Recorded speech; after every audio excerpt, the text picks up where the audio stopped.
SSC GD भरती 2025। नमस्कार विद्यार्थी मित्रांनो, तुमच्यासाठी अतिशय आनंदाची बातमी घेऊन आलाय। तर पहा, एसएससी जीडीची जी भरती आहे हे नवीन या ठिकाणी निघत आहे आणि आता जे एसएससी जीडीची नुकतीच या ठिकाणी भरती झाली, तर त्यामध्ये भरपूर विद्यार्थ्यांना कमी मार्क त्या ठिकाणी भेटले, कारण की पेपर या ठिकाणी हार्ड होता। तर भरपूर विद्यार्थ्यांचे वारंवार एकच कमेंट होते की सर नवीन एसएससी जीडीची भरती कधी निघणार आहे। तर मेन तुम्हाला याबद्दल सांगणार आहे, कारण की तारीख या ठिकाणी आलेली आहे आणि एसएससी जीडी भरतीमध्ये शिक्षण फक्त 10वी पास लागते। महाराष्ट्रातील तुम्ही कोणत्याही जिल्ह्यातले असाल तर मुलं-मुलींना फॉर्म भरता येणार आहे आणि त्याचबरोबर एसएससी जीडी भरतीमध्ये जर आपलं सिलेक्शन झालं तर पगार सुद्धा 21,700 ते 69,100 दरम्यान आपल्याला भेटणार आहे।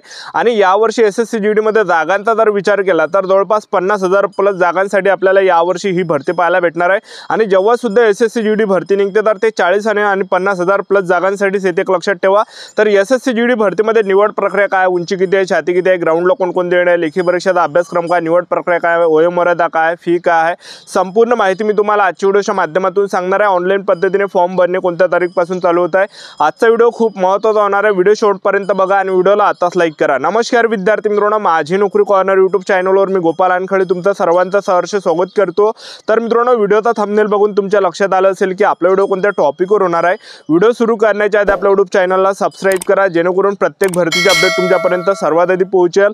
जास्त करून एसएससी जीडी भरतीच्या रिलेटेड जास्त व्हिडिओ आपल्या चॅनलवर अपलोड करत असताना 10वी 12वी पास भरतीच्या रिलेटेड जास्त व्हिडिओ आपल्या चॅनलवर अपलोड करत असतो। व्हिडिओ सुरू करण्याच्या अगोदर सर्वांना एक रिक्वेस्ट आहे, तुम्ही आपला व्हिडिओ कोणत्या जिल्ह्यातून पाहून राहिले हे नक्की कमेंट बॉक्समध्ये सांगा, जेणेकरून मला सुद्धा अंदाज लागणार आहे की आपला व्हिडिओ कोणकोणत्या जिल्ह्यापर्यंत पोहोचून राहिला। तर पहा, एसएससी जीडी मध्ये ज्या जागा असते तर पहा, बीएसएफ झालं, सीआयएसएफ झालं, सीआरपीएफ झालं, आयटीबीपी झालं, आसाम रायफल झालं, एसएसबी झालं, एनसीबी झालं। तर ह्या काही पॅरामिलिटरी फोर्सेसच्या ज्या जागा आहे ह्या एसएससी जीडी मार्फत या ठिकाणी भरल्या जात असते, लक्षात ठेवा। आणि नुकताच जे एसएससी जीडी भरतीचा रिझल्ट या ठिकाणी लागला आणि महाराष्ट्राचा जो कडाबा हा खूप कमी या ठिकाणी गेलेला आहे आणि फायनल कडाब सुद्धा महाराष्ट्राचा कमी या ठिकाणी जाणार आहे। तर जास्त चान्स आहे एसएससी जीडी भरतीमध्ये आपलं सिलेक्शन होण्याचं।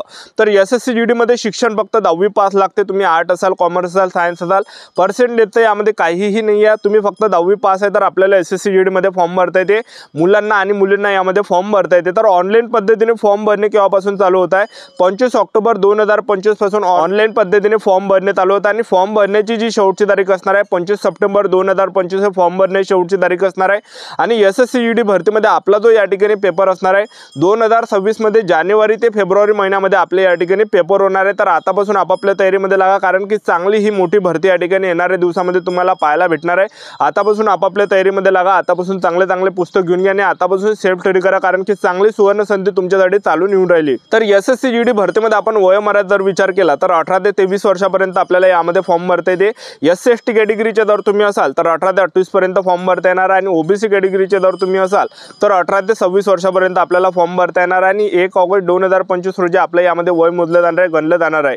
फीचा जर विचार केला, जनरल ओबीसी कॅटेगरीसाठी या भरतीमध्ये 100 रुपये फी असते, एससी एसटी कॅटेगरीसाठी त्याचबरोबर एक सर्व्हिसमॅनसाठी यामध्ये 1 रुपया सुद्धा फी नाही लागत आणि महिला उमेदवार जर तुम्ही असाल SC ST OBC WS NT विजो ओपन एसबीसी एससीबीसी एससीबीसी कोणत्या कॅटेगरीचे असाल तर 1 रुपया सुद्धा फी एसएससी जीडी भरतीमध्ये लागत नाही, एक लक्षात ठेवा, ठीक आहे। आणि एसएससी जीडी भरती नोकरीचं जे ठिकाण असते हे संपूर्ण भारतीय नोकरीचं ठिकाण आहे, लक्षात ठेवा। तर एसएससी जीडी भरतीमध्ये निवड प्रक्रियेचं जर पाहिलं तर पहिल्या टप्प्यामध्ये आपलं काय असणार आहे, यामध्ये पेपर होणार आहे, दुसऱ्या टप्प्यामध्ये आपल्या यामध्ये काय असणार आहे, ग्राउंड असणार आहे, तिसऱ्या टप्प्यामध्ये आपलं डॉक्युमेंट व्हेरिफिकेशन असणार आहे, चौथ्या टप्प्यामध्ये मेडिकल असणार आहे। अशी संपूर्ण निवड प्रक्रिया एसएससी जीडी भरतीची आहे, एक लक्षात ठेवा। तर सर्वात अगोदर आपल्या यामध्ये पहिल्या टप्प्यामध्ये काय असणार आहे, पेपर या ठिकाणी असणार आहे आणि पेपरला जे प्रश्न परीक्षेला विचारले जाणार आहे तर यामध्ये 80 प्रश्न परीक्षेला विचारले जाणार आहे, ज्यामध्ये जनरल नॉलेजचे 20 प्रश्न परीक्षेला विचारले जाणार आहे, त्याचबरोबर गणिताचे 20 प्रश्न परीक्षेला विचारले जाणार आहे, बुद्धिमत्ता चाचणीचे 20 प्रश्न परीक्षेला विचारले जाणार आहे, इंग्रजी ग्रामरचे 20 प्रश्न परीक्षेला विचारले जाणार आहे किंवा हिंदी व्याकरण सुद्धा त्याच्या बदली येते। म्हणजे असा एक पार्ट राहते, हिंदी व्याकरण तुम्ही त्या ठिकाणी चूज करू शकता किंवा मग इंग्रजी ग्रामर त्या ठिकाणी तुम्ही चूज करू शकता। ह्या दोनपैकी एक विषय आपल्याला त्या ठिकाणी निवडता येते, लक्षात ठेवा। तर अशा प्रकारे आपल्या यामध्ये पेपर असणार आहे 80 मार्काचा। एक वेळा आणखी सिलेबस सांगून देतो, जनरल नॉलेजचे 20 प्रश्न, गणिताचे 20 प्रश्न, बुद्धिमत्ता चाचणीचे 20 प्रश्न, हिंदी व्याकरणचे 20 प्रश्न, टोटल 80 प्रश्न यामध्ये परीक्षेला विचारले जाते। आणि पेपरसाठी जो आपल्याला टाइम भेटते 1 घंट्याचा आपल्याला यामध्ये टाइम भेटते। आणि नेगेटिव्ह मार्किंगचा जर विचार केला तर खूप कमी नेगेटिव्ह मार्किंग एसएससी जीडी मध्ये असते, 0.25 एवढी नेगेटिव्ह मार्किंग आहे। म्हणजे 4 प्रश्न जर आपले चुकवले तर 1 मायनस यामध्ये होते। अशा प्रकारे यामध्ये नेगेटिव्ह मार्किंग आहे, एक लक्षात ठेवा। अशा प्रकारे एसएससी जीडीचा आपला हा पेपर असते आणि 1 घंट्याचा टाइम भेटते, एक लक्षात ठेवा। तर हा 1 घंटा मित्रांनो आपली जिंदगी त्या ठिकाणी बदलू शकते, आपलं नशीब या ठिकाणी बदलू शकते किंवा आपलं जर त्यामध्ये सिलेक्शन नाही झालं तर अजून सुद्धा आपल्याला त्यामध्ये प्रयत्न करावा लागते, एक लक्षात ठेवा। अशी कंडिशन जे SSC GD मध्ये आहे, एक लक्षात ठेवा। पहिल्या टप्प्यामध्ये पेपर झाल्यानंतर दुसऱ्या टप्प्यामध्ये आपलं काय असणार आहे, SSC GD भरतीमध्ये ग्राउंड असणार आहे। उंचीचा जर विचार केला, पुरुष उमेदवारांसाठी उंची यामध्ये 170 सेंटीमीटर लागते, महिला उमेदवारांसाठी उंची यामध्ये 157 सेंटीमीटर लागते, छाती 80 सेंटीमीटर फुगून 5 सेंटीमीटर भरली पाहिजे पुरुष उमेदवारांसाठी। त्याचबरोबर हे सर्व कॅटेगरीचे उंची लागते फक्त ST कॅटेगरी सोडून। ST कॅटेगरीच्या पुरुष उमेदवारांसाठी जे उंची लागते तर पुरुष उमेदवारांसाठी 162.5 सेंटीमीटर उंची लागते ST कॅटेगरीच्या, आणि महिला उमेदवार असेल ST कॅटेगरीच्या तर 150 सेंटीमीटर यामध्ये उंची लागते, छाती 76 सेंटीमीटर फुगून 5 सेंटीमीटर आपली यामध्ये भरली पाहिजे। अशा प्रकारे यामध्ये आपलं काय असते, यामध्ये सर्वात अगोदर अशा प्रकारे आपली SSC GD भरतीमध्ये उंची लागते, एक लक्षात ठेवा। आणि त्याचबरोबर ग्राउंडचा जर विचार केला तर पुरुष उमेदवारांसाठी यामध्ये 5 किलोमीटर रनिंग आहे, आणि 5 किलोमीटर रनिंग आपल्याला 24 मिनिटांमध्ये मारायचे आहे। जे पण पुरुष उमेदवार 5 किलोमीटर रनिंग हे 24 मिनिटाच्या अंदर या ठिकाणी मारणार आहे तर ते ग्राउंड क्वालिफाय असणार आहे, ग्राउंड पास असणार आहे। आणि ज्यांचा सुद्धा 5 किलोमीटर रनिंगचा जो टाइम आहे हा 24 मिनिटापेक्षा 1 सेकंड जरी जास्त गेला तर त्यांना जागेवर फेल केलं जाणार आहे, अपात्र केलं जाणार आहे। कारण की मागच्या वर्षी जी 2024ची जी भरती होती तर त्यामध्ये भरपूर विद्यार्थ्यांना रनिंगमध्ये त्या ठिकाणी काटलं होतं। तर काहून काटलं होतं की त्यांना 1-1 सेकंड त्यांचा जास्त गेला होता, म्हणजे 24 minute 1 second, 24 minute 10 second, 24 minute 15 second असा टाइम मुलांचा आला होता। तर त्या विद्यार्थ्यांना त्या ठिकाणी जागेवर फेल केलं गेलं होतं, अपात्र केलं गेलं होतं, एक लक्षात ठेवा।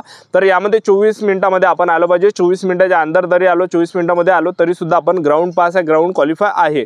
त्याचबरोबर महिला उमेदवारांसाठी जर पाहिलं तर महिला उमेदवारांसाठी यामध्ये 1600 मीटर रनिंग आहे। 1600 मीटर रनिंग महिला उमेदवारांना 8.5 मिनिटांमध्ये मारायचे आहे। ज्या पण महिला उमेदवार 1600 मीटर रनिंग 8.5 मिनिटांमध्ये मारणार आहे तर त्या ग्राउंड क्वालिफाय असणार आहे, ग्राउंड पास असणार आहे, एक लक्षात ठेवा, ठीक आहे। आणि ज्या पण महिला उमेदवारांचा 1600 मीटर रनिंगचा जो टाइम आहे हा 8.5 मिनिटापेक्षा जर जास्त गेला तर त्या महिला उमेदवारांना फेल केलं जाणार आहे, अपात्र केलं जाणार आहे। 1 सेकंड जरी जास्त आलं तर सुद्धा फेल केलं जाणार आहे, अपात्र केलं जाणार आहे। तर अशा प्रकारे SSC GD भरतीचा यामध्ये ग्राउंड असते, आणि एकदम स्ट्रिक्ट ग्राउंड यामध्ये, एक लक्षात ठेवा। कारण की भरपूर मुले मागच्या वर्षी ज्या रनिंगमध्ये या ठिकाणी कटले होते, तर आपला जो रनिंगचा जो टाइम हा जास्त जर या ठिकाणी येत असेल तर आतापासून आपापल्या तयारीमध्ये लागा, कारण की येणाऱ्या दिवसामध्ये ही SSC GDची या ठिकाणी भरती निघून राहिली।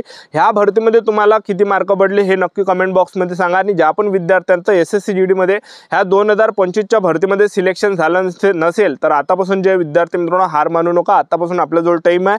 तर पहा, ऑगस्ट झालं, सप्टेंबर, ऑक्टोबर, नोव्हेंबर, डिसेंबर, जानेवारी, फेब्रुवारी, तर जवळपास आपल्याजवळ 6-7 महिने आपल्याजवळ आहे। तर हे 6-7 महिने जे विद्यार्थी मित्रांनो पूर्ण अभ्यासाला देऊन द्या, बाकी कोणत्याच गोष्टींनी फक्त अभ्यास, सेल्फ स्टडी करा। आणि फिजिकल सुद्धा आपण केले चालते, किंवा रनिंग जरी आपण थोडी जरी प्रॅक्टिस केली तरी या ठिकाणी चालते, रनिंगला थोडा कमी टाइम दिला तरी चालते। पण सर्वात मेन जे यामध्ये आहे पेपर जर तुम्ही पास असाल तर आपण अर्ध यामध्ये आपलं सिलेक्शन झालं राहते, एक लक्षात ठेवा, ठीक आहे। तर मेन सर्वात जास्त पोरं जे काटल्या जाते तर ते पेपरमध्ये या ठिकाणी काटल्या जाते। तर आतापासून आपापल्या तयारीमध्ये लागा, आतापासून सेल्फ स्टडी करा। जे पण विद्यार्थी इमानदारीने अभ्यास करणार आहे, मेहनत करणार आहे, त्याच विद्यार्थ्यांचा सिलेक्शन SSC GD मध्ये होणार आहे। तर चांगली ही भरती निघत आहे, आणि आपल्या महाराष्ट्रामध्ये SSC GDचे पेपर या ठिकाणी असते। तर आपलं YouTube चॅनल सबस्क्राईब करून ठेवा, वेळोवेळी अपडेट देत राहणार आहे। आजच्या व्हिडिओत थांबतो, भेटूया नेक्स्ट व्हिडिओमध्ये। जय हिंद, जय